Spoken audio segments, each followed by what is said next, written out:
हमारे साथ चिराग पासवान मौजूद हैं, उनसे बात करते हैं। चिराग, अयोध्या पे सबसे पहले बात करेंगे। आपको अयोध्या का निमंत्रण आया है, आप जा रहे हैं क्या?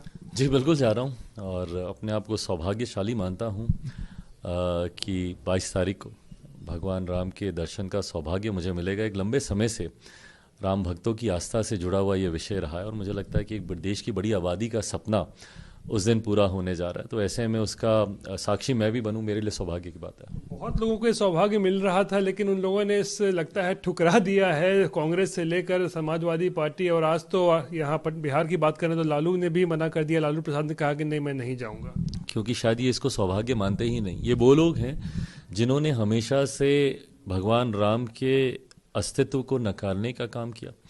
आप अगर इंडिया अलायंस में देखें तो ये इंडिया अलायंस ही है जो इसका विरोध हमेशा से करता आया और जो इसको लेकर राजनीति दशकों से ये लोग करते आए। चाहते तो ये लोग भी इस मुद्दे को दशकों पहले सुलझा सकते थे, पर हमेशा से इन्होंने राजनीति इस विषय को लेकर की। चुनाव जब जब आए इसको राजनीतिक मुद्दा बनाया गया, अपीजमेंट पॉलिटिक्स इसके अराउंड, इसके आसपास की गई। तो जिन्होंने हमेशा से इस पे राजनीति की, आज जब उस विषय को ही समाप्त कर दिया गया है तो ये बौखलाहट तो है ही इनके भीतर कि भैया इतना बड़ा राजनीतिक मुद्दा हम लोग के हाथ से छीन लिया गया।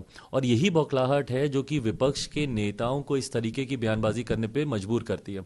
साउथ की पार्टी कभी सनातन को बीमारी बताकर उसके खात्मे की बात करती है। अच्छा, जब ये ऐसी बातें होती हैं तो तमाम घटक दल इस पर खामोश रहते हैं। बिहार में ना राष्ट्रीय जनता दल इस पर कुछ बोलते हैं, ना जनता दल यूनाइटेड, और राजद बोलेंगे भी कैसे? इनके खुद के मंत्री आए दिन रामचरितमानस पे को गाली देते हैं, भगवान राम को गाली देने का काम करते हैं। तो ऐसे में अगर ये लोग नहीं भी जाने तो किसी को आश्चर्य होना भी नहीं चाहिए। राहुल गांधी मंदिर मंदिर जाते हैं, हम लोग कई बार देखते हैं चुनाव के समय में, चुनाव से पहले भी। लालू प्रसाद खुद परिवार के साथ तिरुपति जाते हैं। तो भाई हर जगह जाते हैं, लेकिन फिर अयोध्या से परहेज क्यों? क्योंकि अयोध्या से परहेज इसीलिए क्योंकि वो एक इनका राजनीतिक मुद्दा था ना। जैसे धारा 370 इनका राजनीतिक मुद्दा था, जैसे राम मंदिर इनके लिए राजनीतिक मुद्दा था, जैसे विमेन रिजर्वेशन बिल इनके लिए राजनीतिक मुद्दा था, जिससे आधी आबादी को लोग साधने का काम करते थे। अब वो तमाम विवादित मुद्दे समाप्त हो गए हैं। तो भाई ऐसे में कैसे किसी को ये इसका श्रेय दे दें?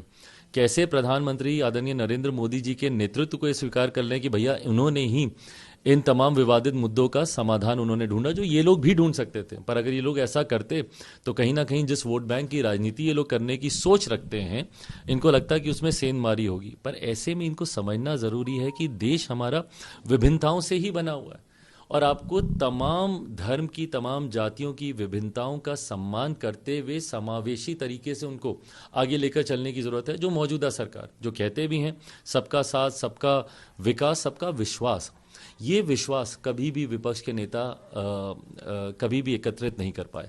क्या 2024 का चुनाव एक डन डील है बीजेपी और एनडीए के लिए?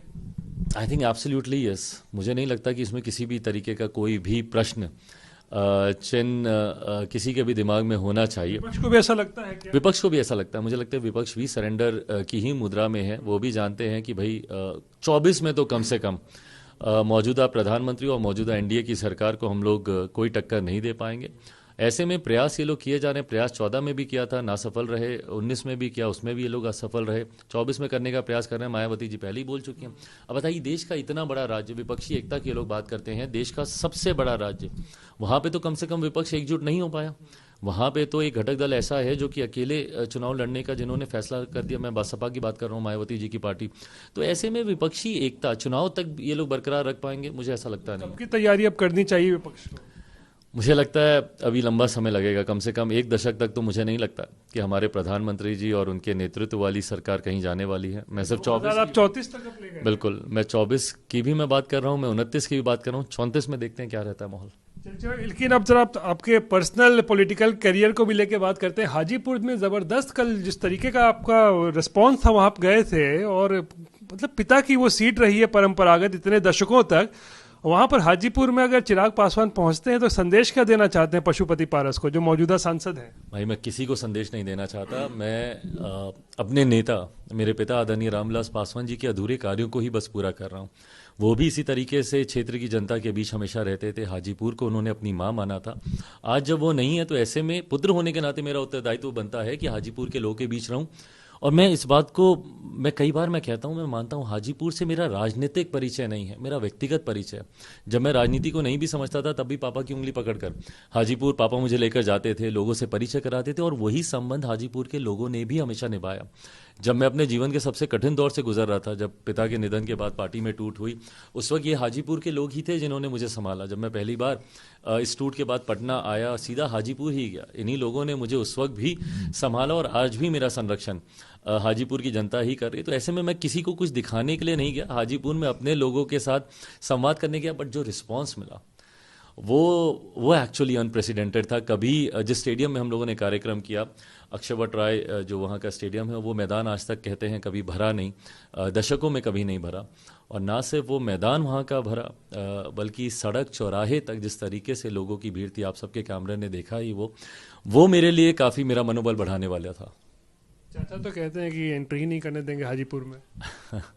वो अपनी बातों को रख सकते हैं, मुझसे बड़े हैं उम्र में, जो वो कहना चाहें वो कह सकते हैं। बट हाँ, जब गठबंधन का जिक्र होता है तो तमाम घटक दलों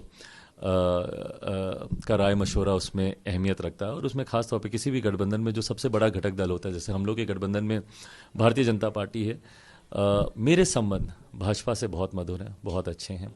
शीर्ष नेतृत्व के साथ जिस तरीके से प्रधानमंत्री जी का समय समय पर मुझे आशीर्वाद मिलता है, जिस तरीके से गले लगाकर उन्होंने मेरा स्वागत एनडीए में किया, ऐसे में जब ये इस तरीके की बातें करते हैं तो कहीं ना कहीं प्रधानमंत्री जी के फैसले के ऊपर वो प्रश्न खड़ा करते हैं जो उचित नहीं है। तैयारी तो हो गई है ना हाजीपुर के लिए, मन तो बना लिया है ना हाजीपुर से चुनाव लड़ने का? ये बात तो स्पष्ट है कि हाजीपुर से लोक जनशक्ति पार्टी रामविलास का ही प्रत्याशी वहाँ से चुनाव लड़ेगा। चिराग पासवान ही वो उम्मीदवार होंगे अगर पार्टी ने ये तय किया, क्योंकि पार्टी का संसदीय बोर्ड ही अंतोगत्वा ये फैसला लेगा कि किन सीटों पर कौन प्रत्याशी जाएगा। पार्टी का संसदीय बोर्ड अगर ये फैसला लेता तो यकीनन। आप तैयार तो है ना, उसमें आप पीछे तो नहीं हटेंगे? पूर्णता तैयार हूँ, ना सिर्फ हाजीपुर के लिए ही बल्कि लोक जनशक्ति पार्टी रामविलास आगामी 2024 चुनाव के लिए पूरी तरीके से हर सीट पर तैयार है। 40 की 40 सीट इस बार एनडीए गठबंधन जीतेगा, इसमें कहीं कोई संदेह नहीं है। 19 में एक सीट हम लोग हार गए थे, किशनगंज वाली, इस बार वो सीट भी हम ही लोग जीतेंगे, कहीं कोई संदेह नहीं है। तो सवाल जरा महागठबंधन पे भी ले लेते हैं। बड़ा सीट शेयरिंग को लेकर वहाँ पे मसला चल रहा है, नीतीश जी 16-17 मांग रहे हैं, कांग्रेस कुछ मांग रही है, क्या लगता है कैसे मामला सुलझेगा वहाँ पे? मुझे नहीं लगता कि सुलझ पाएगा इतनी आसानी से। बहरहाल मेरे लिए वो चिंता भी नहीं है भाई, वो उनकी अपनी परेशानियां हैं, वो खुद हल करें। इतने महत्वाकांक्षी दल हैं वहाँ पर जो सिर्फ और सिर्फ अपनी महत्वाकांक्षाओं को साधने के लिए गठबंधन की भी तिलांजलि देनी पड़े तो वो लोग हिचकते नहीं हैं। और मेरे मुख्यमंत्री तो इसमें सबसे ज़्यादा माहिर हैं भाई, 2 बार वो जनादेश का अपमान करके गठबंधन की तिलांजलि वो पहले भी दे चुके हैं। 15 का जनादेश था, महागठबंधन के लिए सरकार चलाई एनडीए के साथ। 20 का जनादेश था, एनडीए के लिए सरकार चला रहे महागठबंधन के साथ। तो ऐसे में मेरे मुख्यमंत्री की विश्वसनीयता तो अब कुछ बची नहीं है। ऐसे में दबाव की राजनीति ये घटक दल एक दूसरे के ऊपर कर रहे हैं, या सही में सीटों का तालमेल नहीं हो रहा, क्योंकि कई राज्यों में तो नहीं हुआ है। उत्तर प्रदेश का उदाहरण मैंने अभी आपको दिया ही। बंगाल में टीएमसी के साथ गठबंधन होता है नहीं होता है, वो भी एक बड़ा पेच है। ऐसे में बिहार में भी बड़ा पेच अटका हुआ है। भले तीसरे नंबर की पार्टी हो मेरे मुख्यमंत्री, पर सीटों का बंटवारा इनको आधा आधा चाहिए। ये देखिए, ये इनकी सोच है। विधानसभा के चुनाव में जिनके आधे से ज़्यादा प्रत्याशी चुनाव हार जाते हैं, ऐसे में जब लोकसभा की बात आएगी तो ये बोलेंगे 16-16, 17-17, 18-18, 20-20। चर्चा है कि एनडीए में वापस आ सकते हैं नीतीश कुमार। वहाँ बात अगर नहीं बनती है, दाल नहीं गलती है तो वापस आ सकते हैं, तो फिर क्या होगा? भाई ये चर्चा मैंने भी सुनी है, और मैं इस चर्चा को कभी कभी मान भी लेता हूँ, because when it comes to my chief minister you can never say never. आपको लगता है ये हो सकता है? When it comes to my chief minister कुछ भी हो सकता है, नीतीश जी के साथ कुछ भी हो सकता है। वो इधर भी आ सकते हैं और आने के बाद चुनाव से पहले फिर उधर भी जा सकते हैं। तो मेरे मुख्यमंत्री जिस स्पीड से पाला बदलते हैं तो उन पे कोई विश्वास आज की तारीख में करता नहीं है। कारण ये भी है कि उनको इन्हीं के घटक दलों ने संयोजक तक नहीं बनाया। जिन्होंने इस मुहिम की शुरुआत की उनको इतना भी सम्मान नहीं दिया गया उस गठबंधन में कि कम से कम इनको संयोजक बना दें। बट ऐसे में ये सिर्फ कयास चल रहे हैं। मुझे लगता है इस पर कोई भी औपचारिक टिप्पणी तभी करना उचित है जब कोई औपचारिक फैसला उनके एनडीए में आने को लेकर लिया जाता है या नहीं लिया जाता है। लेकिन चिराग फिर क्या करेंगे अगर आ जाते हैं, अगर नीतीश कुमार, तब क्या करेंगे चिराग? भाई I think it's too hypothetical right now and we will cross the bridge when it comes. चलिए शुक्रिया चिराग बात करने Thank के you. लिए। तो ये थे चिराग पासवान, कई मुद्दों पर बात कर रहे थे, लेकिन खासकर अयोध्या का इन्हें निमंत्रण मिला है, तो 22 जनवरी को बहरहाल अयोध्या जा रहे हैं चिराग पासवान राम मंदिर के प्राण प्रतिष्ठा कार्यक्रम में शामिल होने के लिए। कैमरा पर्सन दीपक कुमार के साथ रोहित सिंह, पटना आज तक।